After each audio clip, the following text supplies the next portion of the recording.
कुछ करिएगा, कभी कोरी कुर्मी करिएगा, कभी अगड़ा पिछड़ा करिएगा। आप तो पुरुष महिला में बांटने का काम करते हैं भैया। भाई क्या जरूरत है उस रैली का? सत्ता में है आप हैं, सत्ता में रहते हुए लोग शक्ति प्रदर्शन कर रहे हैं। भाई ये तो पहली बार सुनने को मिला। मुख्यमंत्री को चिंता है कि भैया मांझी जी कहीं चले ना जाए, उनको पकड़ लें। लोकतंत्र की हत्या अगर कोई कर रहा है तो मुख्यमंत्री नीतीश कुमार जी कर रहे हैं। बिहार में मध्यवर्ती चुनाव होंगे और मैं आज भी मानता हूं। नमस्कार, आप देख रहे हैं डीटी भारत। मैं हूं आपके साथ ईशा श्रीवास्तव। लोक जनशक्ति पार्टी रामविलास के राष्ट्रीय अध्यक्ष चिराग पासवान ने प्रेस कॉन्फ्रेंस किया है। जी हां, आपको बता दें कि अब प्रेस कॉन्फ्रेंस पटना स्थित कार्यालय में किया गया। वहीं इस प्रेस कॉन्फ्रेंस को संबोधित करते हुए चिराग पासवान ने बताया कि आज से विधानसभा बजट सत्र शुरू हो रहा है, जिस पर हमारी पार्टी की पूरी नजर है। बिहार के हित को मद्देनजर रखते हुए इस बार बिहार सरकार बिहारियों के लिए बजट में क्या क्या बातें कहती है, पार्टी उस पर भी गंभीरता से समीक्षा करेगी। साथ ही चिराग पासवान ने नीतीश कुमार से 3 मांगे की है। इन 3 मांगों में चिराग पासवान ने क्या कुछ कहा है, आइए सुनते हैं। दिन हत्याएं हो रही हैं और आप जाइए जाकर स्थानीय प्रशासन से पूछिए तो अधिकांश जगहों पर तो उनको पता ही नहीं है भैया कि इसका नोटिफिकेशन क्या है। परिणाम स्वरूप इसका लाभ उन लोगों को मिलता नहीं है। बिहार में कोई ऐसी जगह नहीं है जहां पर हत्याओं में लोक जनशक्ति पार्टी रामविलास, मैं खुद या हमारे पार्टी के नेता नहीं जाते, जिसमें अधिकांश दलित परिवार भी हैं। मैं कल रात भी गया था भैया, गया जहां एक चंद्रवंशी परिवार में हत्या हुई, वहीं एक पासवान, अरुण पासवान, उनकी हत्या कर दी गई। कितनी ऐसी हत्याओं में लाभ मिल रहा है। इसीलिए हम कहते हैं भैया, मुख्यमंत्री नीतीश कुमार जी की सोच पूर्णतः दलित विरोधी है। बिहार में हम लोग जब दलित कहते हैं, क्योंकि मुख्यमंत्री जी ने बंटवारे की राजनीति को इतना साधा है कि आपको बार बार 2 शब्दों का आपको उपयोग करना पड़ता है, दलित के साथ महादलित भी कहना पड़ता है। ये कौन से संविधान के तहत है? जब आप लोग पूर्णिया में आप लोग रैली करते हैं तो आप लोग कहते हैं कि संविधान को खतरा है, संविधान की हत्या की जा रही है। आप लोग क्या कर रहे हैं भैया? कौन से संविधान की धारा कहती है कि आप अनुसूचित जाति को और बांटने का आप काम कीजिए? कौन सी धारा के तहत आप बांट रहे हैं बताइए? बल्कि संविधान तो दलित शब्द का उपयोग भी नहीं करता है। संविधान सिर्फ अनुसूचित जाति जनजाति की बात करता है।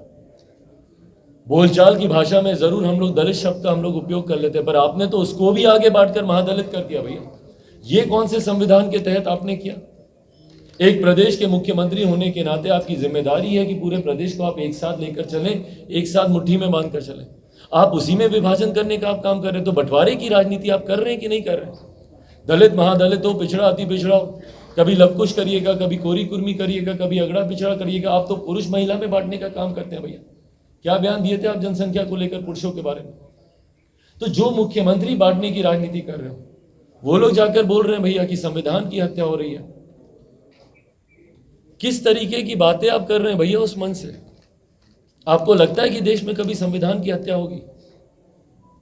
क्या भारत का संविधान इतना कमजोर है कि हत्या कर दी जाएगी? इस तरीके की बातें आपकी सोच को दर्शाती हैं। परिणाम स्वरूप भाई, जब आज आपको सही में बिहारियों से जुड़े हुए ज्वलंत विषयों पर आपको चर्चा करनी चाहिए, बात करनी चाहिए, तो आप गुमराह करने की बातें करते हैं। और ये तमाम और ये जितनी बातें भाई मैंने आपसे कही, वो सारे आपसे मैं शेयर भी करूंगा। तो भाई ये टर्मिनोलॉजी किसने दी? हम लोगों ने तो नहीं दी ना। ये शब्द का इस्तेमाल किसके द्वारा किया गया था भाई? देखिए, मैं वैसे भी मैं शब्दों की मर्यादा में रहकर अपनी बातों को रखने का हमेशा प्रयास करता हूं, और मैं हमेशा पक्षधर हूं कि राजनीति में शब्दों की मर्यादा कभी गिरनी नहीं चाहिए। असंवैधानिक, अनपार्लियामेंट्री मैं नहीं बोलूंगा, बट कई ऐसे शब्द हैं जिसका राजनीति में इस्तेमाल नहीं होना चाहिए। अनपार्लियामेंट्री शब्दों का तो इस्तेमाल नहीं होना चाहिए। मुझे नहीं पता कि ये शब्द पलटू किस कैटेगरी में आता है, बट हैविंग सेड दैट, मेरे प्रदेश के मुख्यमंत्री हैं, मैं उनकी नीतियों का विरोध करता हूं, बट व्यक्तिगत तौर पर मैं कभी भी उनको किसी भी ऐसे शब्दावली से पुकारना नहीं चाहूंगा। मुझे उस वक्त भी ऐतराज था कि क्यों ऐसे शब्दों का इस्तेमाल किया जा रहा है। तो जिस वीडियो का आप जिक्र कर रहे हैं, वो स्वाभाविक है कि उनके कार्यकर्ता होंगे, क्योंकि उनके नेताओं ने ही इस शब्द का इस्तेमाल करना शुरू किया था। 2017 में जब मुख्यमंत्री नीतीश कुमार जी महागठबंधन को छोड़कर पुनः वापस एनडीए गठबंधन में गए थे, तो उस वक्त प्रमुखता से इन शब्दों का, इस पर्टिकुलर शब्द का इस्तेमाल मुख्यमंत्री नीतीश कुमार जी के लिए किया गया था। तो आज अगर उसी रैली में भाई नेता मिल जाते हैं बट कार्यकर्ता नहीं मिल पाते हैं ना, और इस भ्रम में नेता जीते हैं। उत्तर प्रदेश में भी हम लोगों ने देखा था, जब पिछले विधानसभा के चुनाव हुए थे तो कई ऐसे स्थानीय क्षेत्रीय दल हैं जो दावा कर रहे थे कि भैया एक तरफा माहौल है, एक तरफा माहौल है। क्या हो गया? अखिलेश जी और मायावती जी के मिलने के बावजूद, सपा बसपा के एक साथ आने के बावजूद उत्तर प्रदेश विधानसभा के चुनाव के परिणाम तो हम लोगों ने देख लिए ना। कारण क्या था? नेता मिल गए, कार्यकर्ता तो जमीन पे नहीं मिल पाया ना। इसको अगर राजनीतिक भाषा में कहा जाए, दल मिल जाते हैं, दिल नहीं मिल पाते हैं। यही यहां पर भी हो रहा है भैया। नेता, और यहां पे तो भाई नेता भी नहीं मिल पा रहे। विडंबना तो इस बात की है, नेता तक नहीं मिल पा रहे। मुख्यमंत्री जी 2.5 घंटे तक इंतजार करते हैं उप मुख्यमंत्री का कार्यक्रमों में। मुख्यमंत्री जितनी बार ये बोलते हैं, इससे पहले था क्या? हम ही ना सब काम किए हैं। इससे पहले कुछ था, इससे पहले कुछ काम होता था। जब मुख्यमंत्री ये बात करते हैं तो वो अपने उप मुख्यमंत्री के नेताओं के ऊपर ही टिप्पणी करते हैं ना। किस पे करते हैं? वो 70-75 के दशक की बात तो नहीं कर रहे हैं मुख्यमंत्री। विकल्प किसका बन के आए थे? 90 के दशक का विकल्प बन के आए थे, तो उन्हीं पर उंगली उठाते हैं। तो यहां तो भाई नेता भी नहीं मिल पाए, तो कार्यकर्ता तो इस तरीके की भाषा का इस्तेमाल करेंगे और इसका खामियाजा अगले विधानसभा के चुनाव में भी देखिएगा। मैं बार बार बोलता हूं, नेगेटिव वोटिंग होती है, नेगेटिव वोटिंग होती है। आपने जिनके ऊपर प्रताड़ित, जिन लोगों को प्रताड़ित किया, आज आप सोचिए कि आप साथ में मिल गए हैं तो वो लोग भी एक साथ हो जाएंगे। ऐसा नहीं होगा, और इसीलिए नेगेटिव वोटिंग उपचुनाव में भी हुई, अगले विधानसभा में भी हुई। भाई मुझे फर्क नहीं पड़ता ये सरकार चले नहीं चले, मेरा ध्यान भी केंद्रित नहीं है। पर जब तक ये सरकार है तब तक तो आप बिहार और बिहारियों के बारे में सोचिएगा ना। जब तक भी आप हैं, मैं ये मान के चलता हूं, मैंने तो हर बार बोला भैया कि बिहार में मध्यावधि चुनाव होंगे, और मैं आज भी मानता हूं कि संभवतः लोकसभा विधानसभा के चुनाव एक साथ होंगे भाई। और मैं केंद्र सरकार से भी आग्रह करूंगा कि बिहार में आपराधिक गतिविधियां जिस तरीके से चरम सीमा पर हैं, इस बात का संज्ञान ले। कितनी और हत्याओं का कोई इंतजार करेगा भैया? बिहार में जिस तरीके से एक अराजक माहौल उत्पन्न हुआ है, हम लोग महामहिम राज्यपाल जी से भी पीछे मिलकर आए थे कि भाई राष्ट्रपति शासन की सिफारिश आप कीजिए। तो जो एक अराजक परिस्थिति उत्पन्न हो गई है, पहली बात तो मुझे लगता है कि घटक दलों में ही मतभेद इतने उत्पन्न होते जा रहे हैं धीरे धीरे कि संभवतः ये सरकार खुद ही ना गिर जाए। पर अगर ऐसे ही अराजक परिस्थिति उत्पन्न होती रही तो बिहार में राष्ट्रपति शासन लागू करने के अलावा कोई विकल्प और बचेगा नहीं। भाई आप तो शिक्षा मंत्री को हटाने की मांग कर रहे हैं, हम तो चाहते हैं कि बिहार के मुख्यमंत्री हट जाए। जो समस्या की जड़ में है, समाधान तो तभी निकलेगा ना भाई जब ये समाधान यात्रा की बात करते हैं। तो जो समस्या की जड़ में है, शिक्षा मंत्री, फलाना मंत्री, ढिमकाना मंत्री से क्या लेना देना भैया? जब नीति निर्धारक खुद प्रदेश के मुख्यमंत्री हैं, अकेले चलने की राजनीति पर वो काम करते हैं, रणनीति पर वो काम करते हैं। ऐसे में शिक्षा विभाग के द्वारा एक के बाद एक धांधलियां भी सामने उजागर हुई हैं, और जिस तरीके से भर्तियों को भी लेकर यहाँ पे एक अनियमितता देखी गई है। भाई सीटेट के छात्र अभ्यर्थी हों, बीटेट के अभ्यर्थी हों, विभिन्न और विभागों से जुड़े हुए हों, उसकी मूल में तो मुख्यमंत्री नीतीश कुमार के ही आदेश है ना। तो ऐसे में जब तक ये सरकार रहेगी, जब तक मुख्यमंत्री नीतीश कुमार जी रहेंगे, तब तक इनकी मांगों का समाधान इनके पास सिर्फ लाठी है, उसके अलावा कोई समाधान नहीं। ललन सिंह कहते हैं कि बिहार से ज्यादा दिल्ली में आपराधिक घटनाएं होती हैं, केंद्र सरकार उसको क्यों नहीं देखती है? And my crime is lesser than yours, इसका मतलब हमारे ऊपर सवाल नहीं उठने चाहिए। ये इनकी सोच है। कैसी सोच है भैया ये? मेरा गुनाह अगर आपके गुनाह से छोटा हो जाता है, इसका मतलब ये कि मेरा गुनाह गुनाह ही नहीं है। भाई ये दलील कानून में जाकर दीजिए, न्यायालय में खड़े होकर बोलिए कि भाई उसने तो 4 लोगों को गोली मारी, उसको तो सजा होनी चाहिए। हम तो भाई एक को गोली मारे, हमने तो एक हत्या की, तो हमारी हत्या की श्रेणी में नहीं आनी चाहिए। ये कैसे तर्क ये लोग देते हैं? हकीकत है भैया, आज की तारीख में बिहार इन लोगों से संभल नहीं रहा। इन लोगों ने अपराधियों को संरक्षण देते देते उन लोगों को इतना बड़ा कर दिया है कि आज की तारीख में मुख्यमंत्री या उनकी पार्टी के नेता स्वयं भी चाहेंगे तो अब ये लोग अपराध या अपराधियों को नियंत्रित नहीं कर पा रहे हैं। परिणाम स्वरूप ये लोग ऐसे बयान दे रहे हैं। कहा है कि नए संसद भवन का नाम भीमराव अम्बेडकर के नाम पर रखा जाए, बाबा साहब के नाम पर रखा जाए। भाई बढ़िया सुझाव है, अच्छी बात है।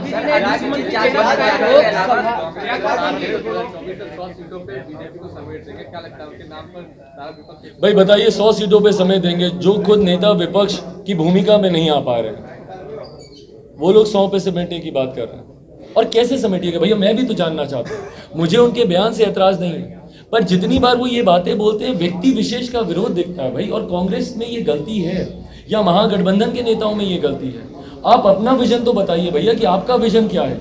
आज अगर मैं मुख्यमंत्री नीतीश कुमार जी का विरोध करता हूं तो उनकी खामियों को उजागर करने के साथ साथ मैं समाधान में विकल्प भी देता हूं कि भैया बिहार फर्स्ट, बिहारी फर्स्ट के माध्यम से कैसे हम लोग एक विकसित बिहार का हम लोग निर्माण कर सकते हैं, या जहां जहां गलतियां हुई हैं कैसे हम लोग उसको सुधार सकते हैं। I give you an alternative. आपका ऑल्टरनेटिव क्या है महागठबंधन के नेताओं का, बताएं भाई। जब ये बोलते हैं 100 मोदी भी आ जाएंगे तब भी कुछ नहीं हो पाएगा भाई, तो इसका मतलब आपको सिर्फ एक व्यक्ति से ऐतराज है ना।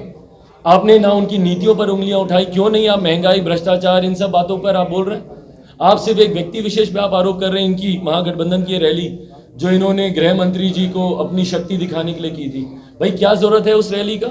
सत्ता में है आप हैं, सत्ता में रहते हुए लोग शक्ति प्रदर्शन कर रहे हैं भाई, ये तो पहली बार सुनने को मिला। इसका मतलब कहीं ना कहीं आपको अपने ऊपर भी विश्वास नहीं है, खुद को आप लोग दिखाना चाह रहे हैं कि भाई आप में शक्ति है कि नहीं। और उस रैली में भैया ये गंभीर बात है, सुनिएगा इसको गंभीरता से, आपके सवाल को मैं जरूर लूंगा अपनी बातों को समाप्त करने का। उस रैली में मुझे बताइए इन लोगों ने बिहार को लेकर क्या विजन दिया, बताइए मुझे। मैंने एक एक नेता के भाषण को उस दिन सुनने का मैंने प्रयास किया, बिकॉज मैं भी सुनना चाहता हूं भैया कि सत्ताधारी पार्टी के पास क्या विजन है। क्या इन्होंने विजन दिया।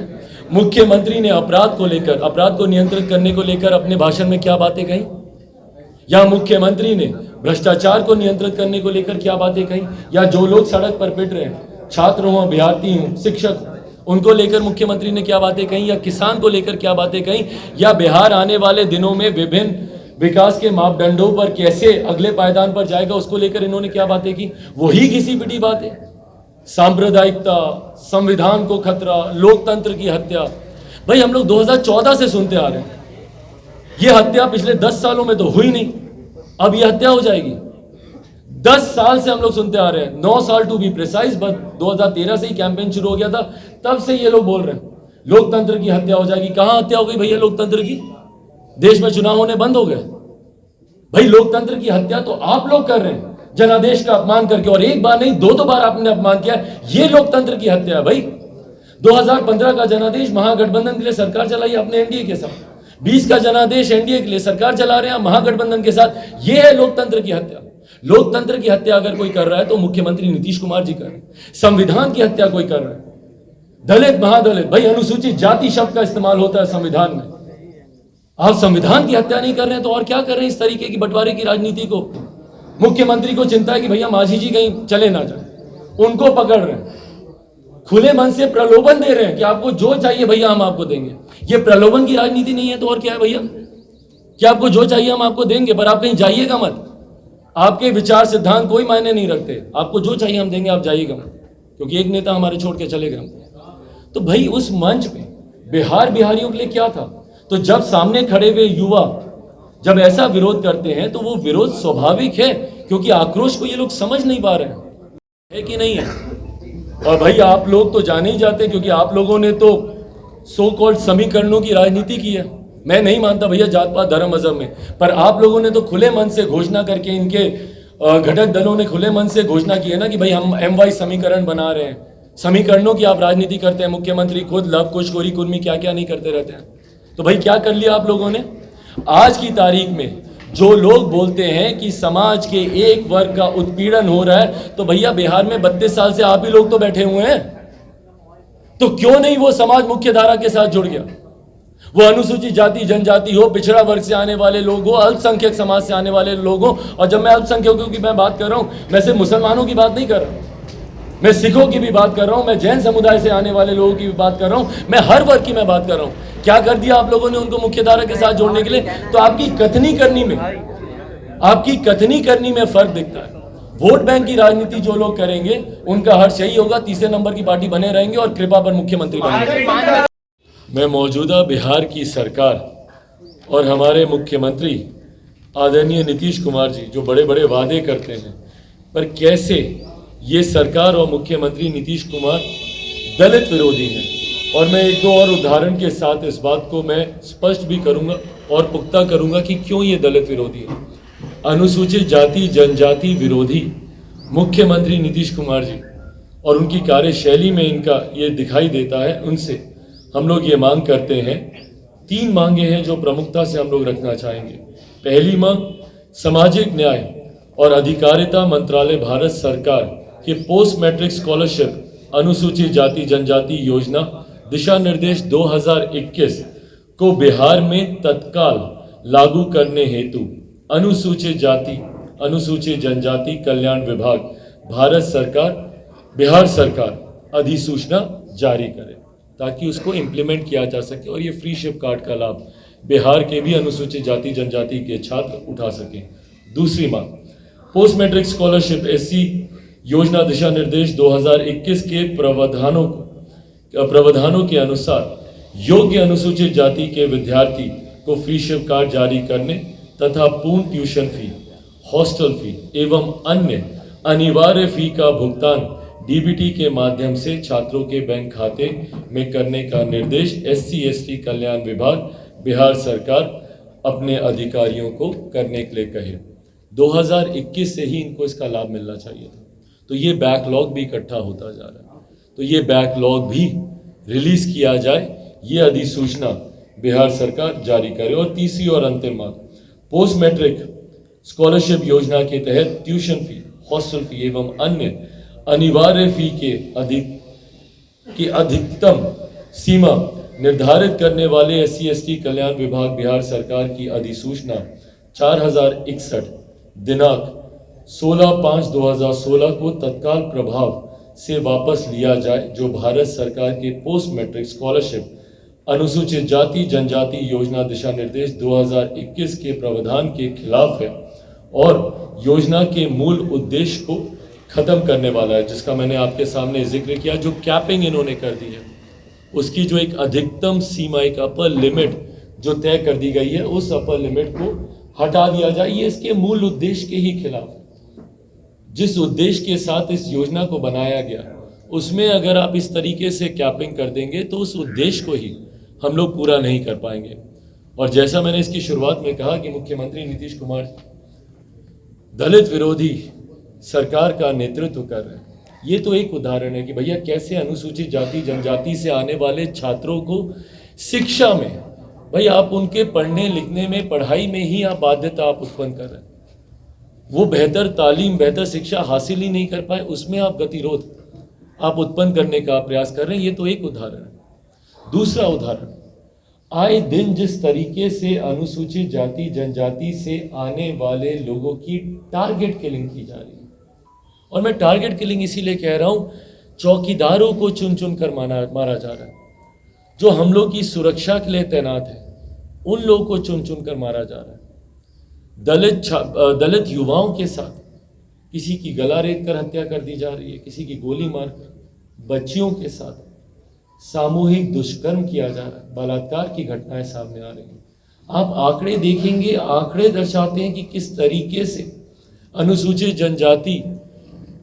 जाति जनजाति पर उत्पीड़न बढ़ा है, और ये आंकड़े दर्शा रहे हैं। और ऐसे में मुख्यमंत्री नीतीश कुमार जी एक तरफ तो खामोश रहते हैं और दूसरी तरफ पिछली बार चुनाव से ठीक पहले, और मैंने उस वक्त भी कहा था कि भैया ये झुंझुना दिखा रहे हैं, उस वक्त चुनाव से ठीक पहले इन्होंने घोषणा की थी। पहली बात तो एक मुख्यमंत्री हत्या की बात ही कैसे कर सकता है, ये अपने में एक बहुत बड़ा चिंता का विषय। पर उस वक्त मुख्यमंत्री जी ने हत्या को लेकर योजना बनाई थी। 2020 चुनाव से पहले मुख्यमंत्री नीतीश कुमार जी, जो हमारे प्रदेश के गृह मंत्री भी, और गृह मंत्री होने के नाते उनको इतना सशक्त होना चाहिए था, बोलते कि भैया मेरे प्रदेश में मेरे रहते हुए कभी कोई हत्या नहीं होगी। ये इच्छा शक्ति उनमें होनी चाहिए थी। पर इस इच्छा शक्ति के विरुद्ध मुख्यमंत्री जी 2020 में एक योजना लेकर आते हैं, जिसके तहत कहा जाता है कि अगर किसी दलित परिवार में हत्या होगी, दलित महादलित परिवार में हत्या होगी, तो उनके आश्रितों को सरकारी नौकरी दी जाएगी। पूरी नजर है, बिहार के हित को मद्देनजर रखते हुए इस बार बिहार सरकार के द्वारा बिहारियों के लिए बजट में क्या क्या बातें कही जाती हैं, यकीनन पार्टी उसको भी गंभीरता से उस पर भी समीक्षा करने का काम करेगी। पिछली बार के बजट में क्या क्या वादे किए गए थे, कितने वादे पूरे किए गए, इस बार के बजट में क्या क्या ये नई घोषणा करेंगे।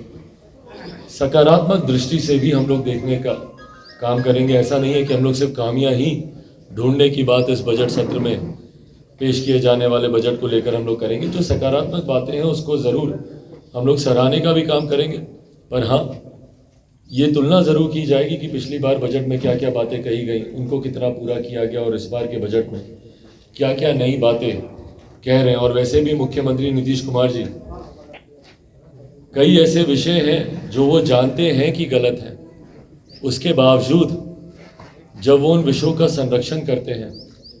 पिछली बार मैंने कहा था कि हम लोग अलग अलग विषयों पर हम लोग सरकार का रिपोर्ट कार्ड हम लोग जारी करेंगे। बिजली को लेकर हम लोगों ने इस विषय को हम लोगों ने उठाया था, और उस पर जिस तरीके से उनके उस विभाग के मंत्री का बयान आया, और या फिर जिस तरीके से मुख्यमंत्री नीतीश कुमार जी ने स्वयं, उस कार्यक्रम में आप सब लोग मौजूद होंगे, कार्यक्रम किसान समागम को लेकर था, और उस पर मुख्यमंत्री जी ने अपने संबोधन में चर्चा करते करते उन्होंने ये बात कही थी कि अरे कुछ लोग हैं जो मुफ्त की बिजली की बात करते हैं।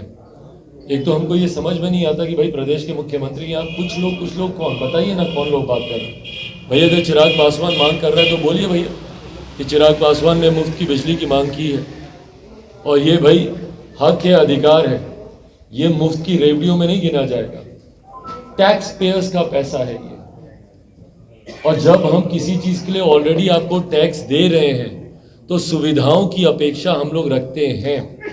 तो ऐसे में जब मैं कहता हूं कि एक सर्टेन यूनिट ऑफ इलेक्ट्रिसिटी को फ्री किया जाना चाहिए, तो क्या गलत मैं कह रहा हूं? भाई आपके मंत्रियों को इसका लाभ नहीं मिलता क्या? आपके विधायकों को इसका लाभ नहीं मिलता क्या? और यही लाभ अगर आप आम जनता को देंगे तो इसमें क्या नुकसान हो जाएगा?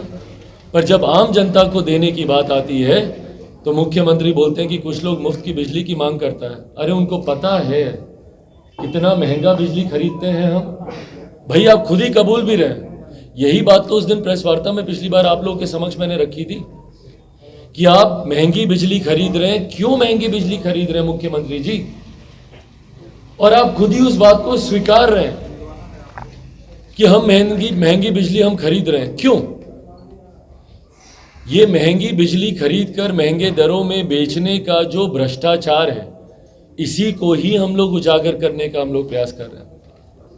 और इस कार्य को आप नहीं कीजिएगा मुख्यमंत्री जी तो जनता ने पिछली बार तीसरे नंबर की पार्टी आपको बना दिया था, इस बार आपका खाता भी नहीं खुलेगा। और ये वादा तो मैं पहले ही कर चुका हूं कि जिस दिन बिहारी फर्स्ट की सरकार आएगी, बिजली की दरों को ना सिर्फ सस्ता बल्कि सर्टेन यूनिट तक उसको मुफ्त भी किया जाएगा, ताकि जो बिहार का गरीब वर्ग है उनको सहूलियत मिले। भाई एक सरकार का लक्ष्य है कि जो आर्थिक तौर पर कमज़ोर लोग हैं उनको कैसे आप और सहूलियतें दे सकें, इस लक्ष्य के साथ सरकार को काम करना चाहिए। पर उस लक्ष्य के साथ काम करना तो दूर, हक मारने का काम इस सरकार के द्वारा किया जाता है।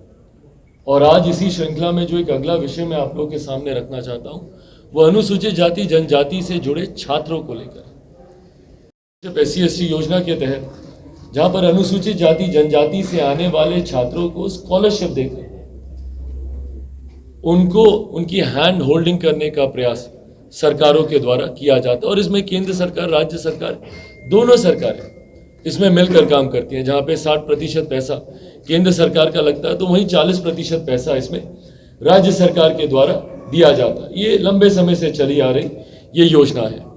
इस योजना में पहला फेरबदल जो बिहार सरकार के द्वारा किया गया, जिसके खिलाफ हम लोग 2016 से ही हम लोग अपनी आवाज़ उठा रहे हैं।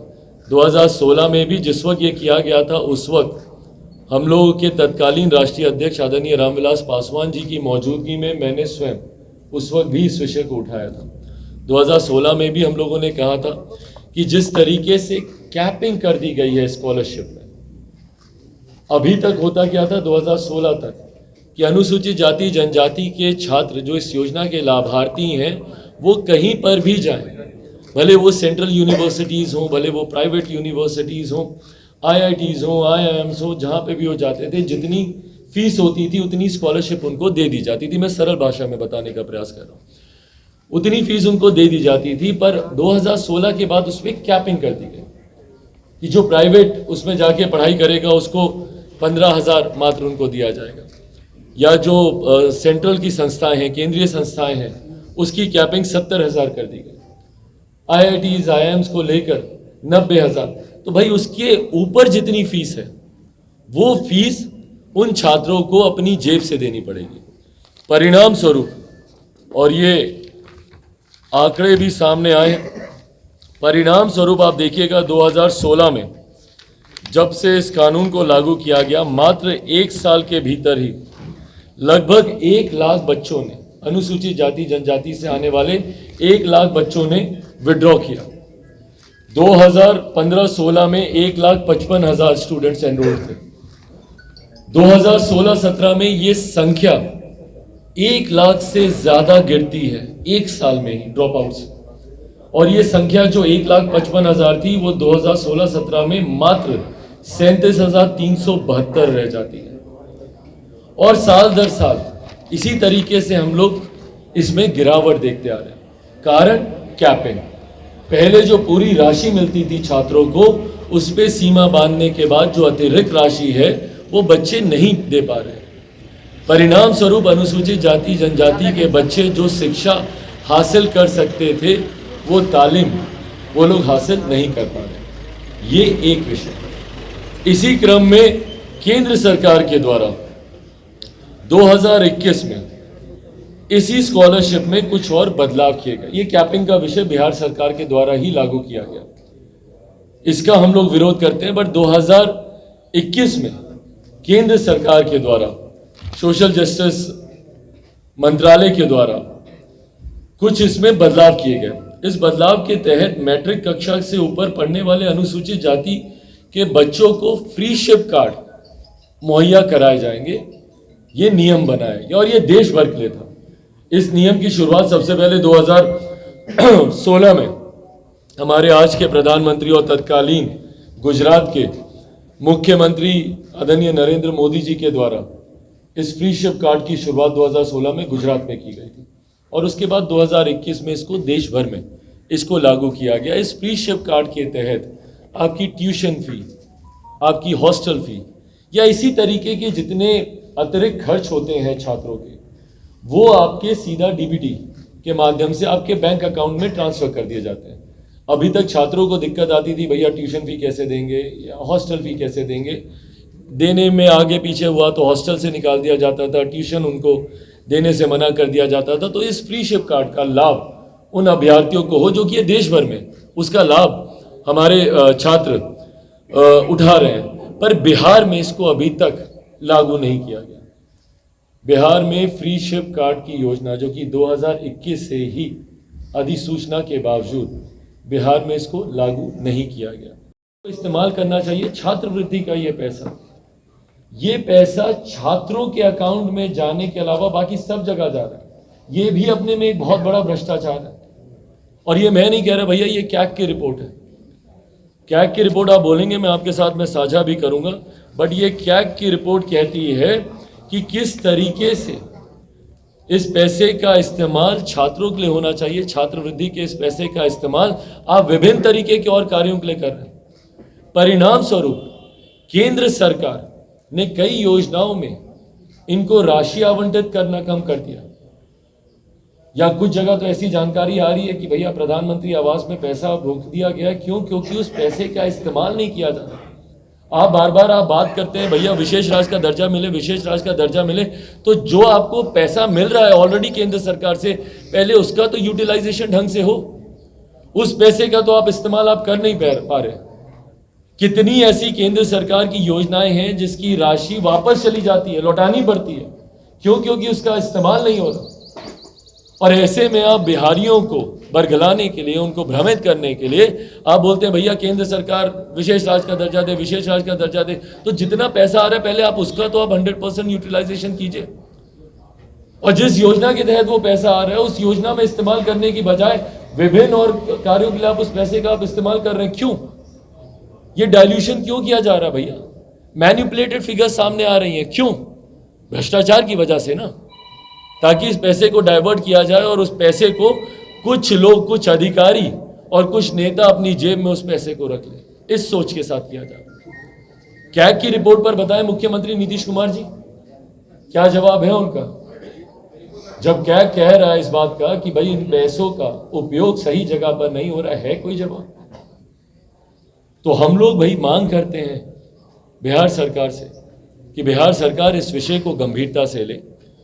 गंभीरता से नहीं लेती है तो आने वाले दिनों में जिस तरीके से बिजली को लेकर बिहार के हर एक जिले में, और आने वाले दिनों में बिजली के विषय को लेकर बिहार के हर प्रखंड और पंचायतों तक भी हम लोग जाएंगे, और जब तक हम लोग इस मांग को अपनी पूरी नहीं करवा लेते हम लोग शांति से बैठने वाले नहीं है। उसी तरीके से अनुसूचित जाति जनजाति की छात्रवृत्ति के पैसे में हो रही धांधली को लेकर भी बिहार सरकार अगर गंभीरता से अगर इस विषय पर जांच करवाकर कार्रवाई नहीं करेगी और हम लोग की मांग को पूरा नहीं करेगी तो आने वाले दिनों में इसको लेकर भी एक बड़े पैमाने पर आंदोलन पार्टी के द्वारा किया जाएगा। और जब तक हम लोग इसको सही तौर पर लागू नहीं करवा लेते तब तक पार्टी शांत नहीं रहेगी।